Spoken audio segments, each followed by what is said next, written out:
തീരങ്ങളെ തഴുകി ചെറുതുരുത്തി നില ബോട്ട് ക്ലബിൽ ആസ്വദിക്കാം സായാഹ്നവേളകൾ. റിവർ സഫാരിക്കായി കയാക്കിംഗ്, ബോട്ടിംഗ്, വഞ്ചി സഫാരി, സ്വാൻ പെഡൽ സർവീസുകൾ. രുചി വൈവിധ്യങ്ങളുമായി വിപുലമായ ഫാമിലി റെസ്റ്റോറന്റ് സൗകര്യം. വിനോദത്തിനായി kids park, play ground, horse riding, water pool. നില ബോട്ട് ക്ലബ്. മകനെ ചതിച്ച് റഷ്യൻ കൂലിപ്പട്ടാളത്തിൽ എത്തിച്ചതാണെന്ന് മിണാലൂർ കുത്തുപാറ സ്വദേശി ജെയിനിന്റെ പിതാവ് കുര്യൻ മുഖ്യമന്ത്രിക്ക് നൽകിയ പരാതിയുടെ അടിസ്ഥാനത്തിൽ വടക്കാഞ്ചേരി പോലീസ് 3 പേരെ അറസ്റ്റ് ചെയ്തു.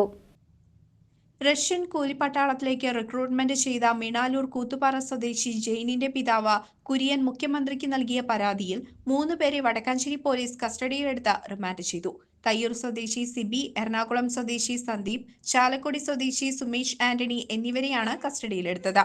പോളണ്ടിൽ മികച്ച ജോലിയും ഉയർന്ന ശമ്പളവും വാഗ്ദാനം ചെയ്ത തെക്കുംകര കൂത്തുപാറ ജെയിൻ, ബിന്ദു, കുട്ടനല്ലൂർ ബിനിൽ എന്നിവരിൽ നിന്ന് ലക്ഷങ്ങൾ തട്ടിയെടുത്ത ശേഷം റഷ്യയിലെ കൂലിപ്പട്ടാളത്തിൽ എത്തിച്ചുവെന്നാണ് പരാതി.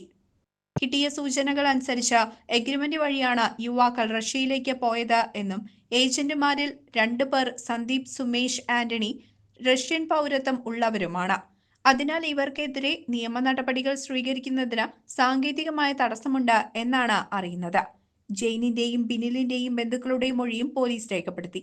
എന്നാൽ മൊഴികൾ വിശദമായി പരിശോധിച്ചതിന് ശേഷം മാത്രമേ കൂടുതൽ നടപടിയിലേക്ക് കടക്കുകയുള്ളൂ എന്ന് പോലീസ് അറിയിച്ചു. പോളണ്ടിൽ മികച്ച ജോലിയും ഉയർന്ന ശമ്പളവും വാഗ്ദാനം ചെയ്ത തെക്കുംകര കൂത്തുപാറ ജെയിൻ, ബന്ധു, കുട്ടനല്ലൂർ ബിനിൽ എന്നിവരിൽ നിന്ന് ലക്ഷങ്ങൾ തട്ടിയെടുത്ത ശേഷം റഷ്യയിലെ കൂലിപ്പട്ടാളത്തിൽ എത്തിച്ചുവെന്നാണ് പരാതി. കുന്നംകുളം കോടതിയിൽ ഹാജരാക്കിയ പ്രതികളെ 14 ദിവസത്തേക്കാണ് റിമാൻഡ് ചെയ്തത്. CCV news, Chelakkara.